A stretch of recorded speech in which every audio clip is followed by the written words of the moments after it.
welcome to my channel. This is Akansha Badola, and here, as you all know that on this channel we are going to finish the complete syllabus for class 9th physics.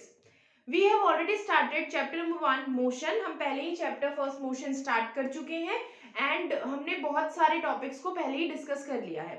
And in our previous class जो हमने just previous जो class ली थी उसमें हमने uniform non-uniform motion, speed और हमने average speed in सारी चीजों को डिस्कस किया था और आज के हम अपनी इस क्लास में वेलोसिटी को डिस्कस करने जा रहे हैं. तो for the better understanding of this topic आप पहले जाकर प्रीवियस वीडियोस जरूर देखें, उनका लिंक नीचे डिस्क्रिप्शन बॉक्स में दे दिया गया. सो जो आज का हमारा टॉपिक है इट्स अबाउट वेलोसिटी. सो जब हमने पहले स्पीड को डिस्कस किया था तो स्पीड में हमने ये पढ़ा था that speed is a measure of how fast or slow a body is moving. कितना तेज और स्लो वो बॉडी मूव कर रही है वो हमारी स्पीड होती है. And the formula for that is speed is equal to distance upon time. अब हम वेलोसिटी की बात करते हैं तो वेलोसिटी सिर्फ हमें ये नहीं बताती कि how fast or slow body is moving. Velocity हमें किस डायरेक्शन में बॉडी मूव कर रही है वो उसकी इंफॉर्मेशन भी हमें प्रोवाइड कराती है. तो स्पीड सिर्फ हमें एक नंबर देता है कि कितना तेज वो बॉडी मूव कर रही है और वेलोसिटी हमें उसकी एक्यूरेट पोजीशन भी देती है कि किस डायरेक्शन में वो बॉडी मूव कर रही है. सो हमारा स्पीड का फॉर्मूला होता है speed is equal to distance upon time. लेकिन अगर हम वेलोसिटी की बात करें तो वेलोसिटी का जो फॉर्मूला हमारा होता है it is distance travel in a given direction divided by time. कि किस डायरेक्शन में हम डिस्टेंस को ट्रेवल कर रहे हैं. और अगर हम इसे और एक्यूरेटली देखें तो what is distance travel in a given direction, what do we call to it? Distance travel अगर हम किसी पर्टिकुलर डायरेक्शन में कर रहे हैं तो what would B that? It would be displacement. It would be displacement and our formula would be displacement upon time. तो हमारा फॉर्मूला हो जाएगा displacement upon time. तो velocity, for velocity what would be the formula? It is displacement upon time. तो velocity gives us the direction in which the body is moving. velocity हमें direction भी बताता है magnitude के साथ. It also gives us the direction. So I hope velocity is clear. अब हम बात करें अगर SI units की. अगर हम SI यूनिट की बात करते हैं तो SI यूनिट मैंने आपको पहले निकालना भी बताया था that how will we calculate SI unit. हम कैसे कैलकुलेट करते हैं तो डिस्टेंस की यूनिट क्या होती है? You all know that metre and time second. So SI unit what would be the SI unit for velocity? Metre per second. ये तो SI यूनिट, ये हमारा हो गया SI unit, metre per second. It is the SI unit. और अगर हम इसे थोड़ा अगर हम बड़ी यूनिट थोड़ा कंसीडर करना चाहें तो kilometre per our is also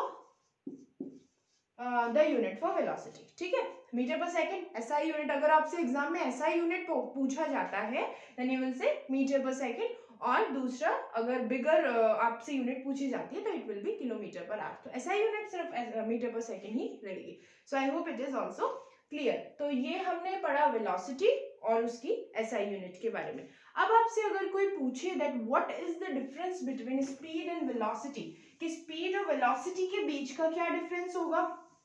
so सबसे पहले जो मेन डिफरेंस इन दोनों का है it is speed is a scalar quantity. Speed हमारी स्केलर क्वांटिटी है क्योंकि ये सिर्फ हमें मैग्नीट्यूड के बारे में बताता है. अगर हम बात करें तो अगर स्पीड जैसे हमें सिर्फ मैग्नीट्यूड के बारे में बताता है तो अगर यहाँ पर लिखा है 25 metre per second, 25 metre per second and अगर इधर लिखा है 25 metre per second in north direction, so it means it is the speed and it is the velocity.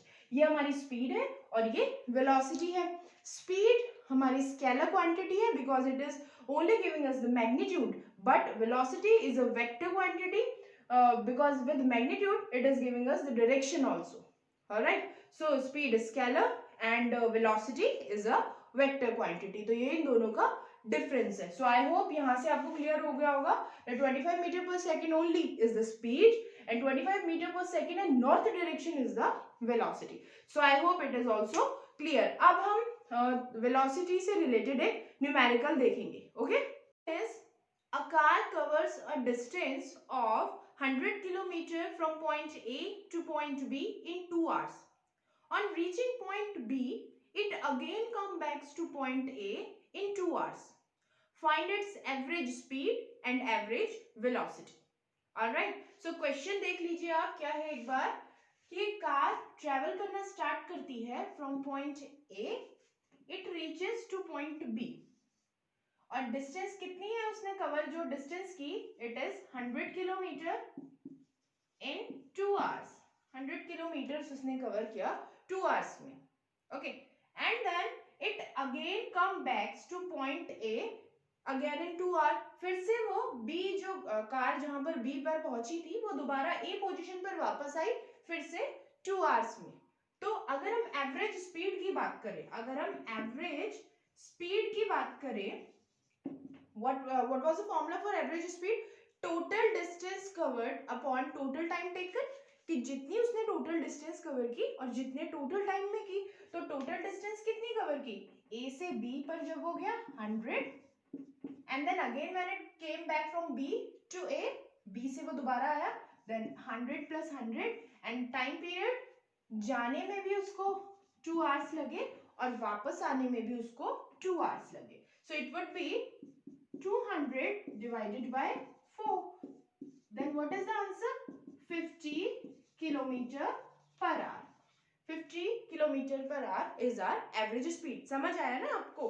That A से B 100, then B to A again 100 time A से B जाने में 2 hours और फिर B से A पर वापस आने में भी 2 hours. So 2 plus 2 4, 200 divide and cut, it would be 50 kilometer per hour. ठीक है, तो ये हमारी एवरेज स्पीड हो गई. अब बात करते हैं एवरेज वेलोसिटी की. तो अगर एवरेज स्पीड हमारा होता है total distance upon total time, तो एवरेज वेलोसिटी हमारा कितना होगा, total displacement upon total time. हमारा एवरेज वेलोसिटी जो है वो कितना हो जाएगा, average velocity would be total displacement upon total time. अब डिस्प्लेसमेंट कितना हुआ यहाँ पर देखिए, A to B and then again B to A. So what was the definition of displacement? The distance between the initial and final position. Initial position जहां से उसने शुरू किया और final position जहां पे उसने खत्म किया. लेकिन यहाँ पे initial और final position तो एक ही है. It started its journey from point A और वो वापस भी कहां पर आ गया, point A पर. तो displacement कितना हुआ हमारा, there is no displacement. तो डिस्प्लेसमेंट कुछ हुआ ही नहीं, वो दोबारा अपनी पोजीशन पर आ गया. सो इट इज 0 और टोटल टाइम 2 + 2 4. तो इसकी तो हमारा आंसर कितना होगा, it would be 0 kilometre per hour. तो वेलोसिटी यहाँ पर 0 होगी जब उसने कुछ डिस्प्लेसमेंट ही नहीं ट्रेवल किया. So the velocity would be 0. हमारी इनिशियल और फाइनल पोजीशन एक ही है. सो इट इज 0, ये 0 हो गया. एंड टोटल टाइम तो हमारा 4 था बट उसकी कोई जरूरत ही नहीं पड़ी क्योंकि ऊपर वाली वैल्यू हमारी 0 है. So the answer is 0.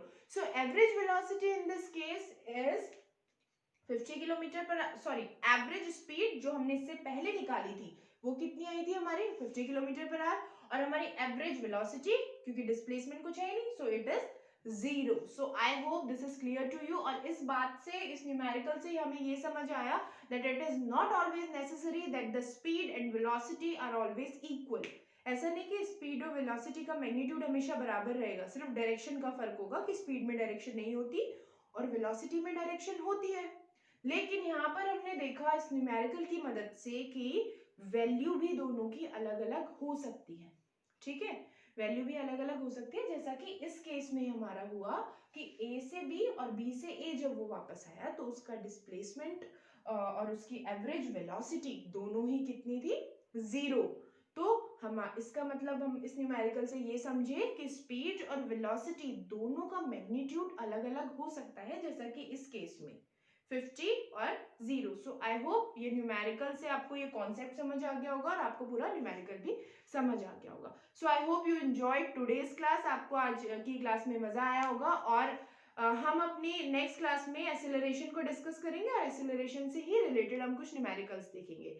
So for the better understanding of this topic आप पुरानी वीडियोस भी जाकर जरूर देखिए, जिसमें कि हमने speed, uniform motions and non uniform motion और एवरेज स्पीड को बहुत अच्छे से डिस्क्राइब किया है. So we will discuss some of the other topics of this chapter in our next class. Bye bye.